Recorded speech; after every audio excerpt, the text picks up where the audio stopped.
Hi guys, may bago na naman tayong unit. Na mura ang sasakyan at matibay nga ba siya sa murang halaga. So bago ang lahat guys, don't forget to like and subscribe para palagi kayong updated sa mga bagong video natin. Para sa mga baguhan, Marvin Auto Vlog. So bagsak presyo tayo palagi. Open cash, financing and trade-in. Tara, check na natin yung unit. So yun na nga guys, ayan para sa naghahanap ng Honda Civic. Yan, 2016 automatic transmission, Honda Civic FC.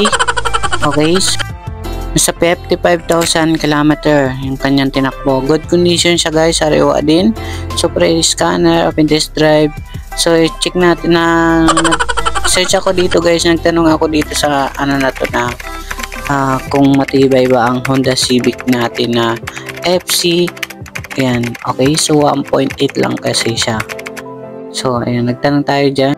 Sabi naman dito, ang Honda Civic FC na inilabas noong 2016 ay kilala sa kanyang magandang disenyo at mataas na pagsusuri sa kalidad. Gayunpaman, ang pagiging matibay nito ay nakasalalay sa regular ng pagmamantina at pag-aalaga mula sa may-ari. Siguraduhin sumusunod sa regular na maintenance schedule at sasagawa ng mga kinakailangan repair kapag kinakailangan.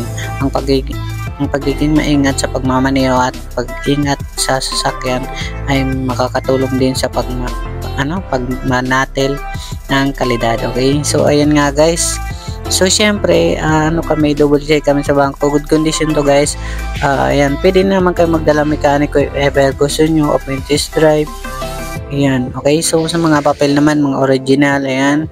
So magdala na lang kayo mekaniko nyo guys, tapos pre-scanner. May scanner kami dito para ma-double check ng good condition yung sasakyan at walang error, okay? So ayan, nasa 55 lang yung kanyang tinakbo, sariwa pa to guys. Maganda to guys, nasa 360,000 lang yung cash out nya. So ayan, so puntahan nyo na lang dito sa warehouse guys. Cubao, Quezon City po kami guys. So ito guys yung kanya. So yan ang kanyang details guys. So maraming salamat.